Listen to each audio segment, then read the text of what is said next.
Assalamualaikum warahmatullahi wabarakatuh. Sistem komunikasi Indonesia merupakan salah satu alat fundamental yang digunakan individu untuk menyampaikan suatu informasi dan penyampaian pesan terhadap khalayak luas. Tidak hanya itu, sistem komunikasi Indonesia juga digunakan untuk sebagai alat penghubung antar individu dan kelompok yang berbeda budaya, latar belakang, suku, ciri khas, dan lain sebagainya.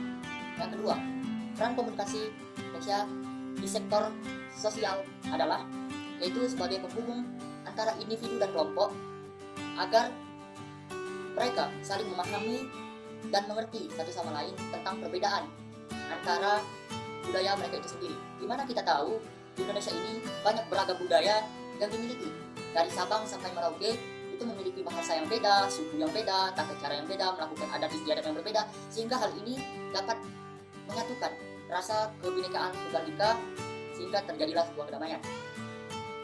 Dan juga di dalam sektor politik itu merupakan tata cara seseorang untuk menyampaikan tujuannya untuk berkampanye politik. Komunikasi dan budaya.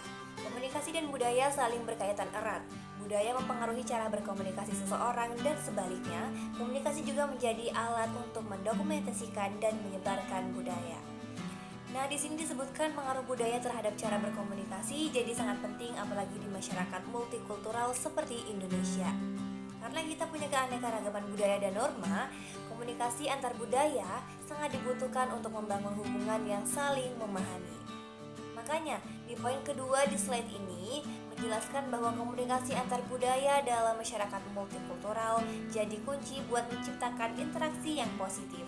Tapi tentu saja ada tantangannya, misalnya adalah adanya stereotip dan prasangka yang bisa menghambat komunikasi. Karena itu poin ketiga yaitu rintangan dan tantangan. Dalam pentingnya komunikasi efektif untuk menjaga keberagaman budaya sangat relevan. Kita perlu keterampilan komunikasi yang baik agar bisa menghindari konflik, menjaga keharmonisan, dan juga memperkuat hubungan sosial. Komunikasi digital dan perubahannya. Di era digital, teknologi sudah mengubah cara kita berkomunikasi. Seperti yang tertulis di slide, dampak teknologi digital pada cara berkomunikasi sangat terasa. Karena sekarang komunikasi bisa terjadi kapan aja dan di mana aja, tanpa batasan ruang dan waktu. Lalu, penggunaan media sosial sebagai alat komunikasi modern bikin pola komunikasi makin cepat, makin terbuka, dan juga interaktif.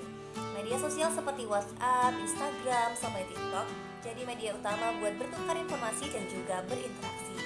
Tapi teknologi ini juga membawa tantangan baru, seperti tertulis di poin ketiga. Tantangan yang ditimbulkan oleh komunikasi digital adalah hoaks, polarisasi sosial, literasi digital. Kita makin sering nemu berita palsu, konflik di media sosial, dan penyalahgunaan data.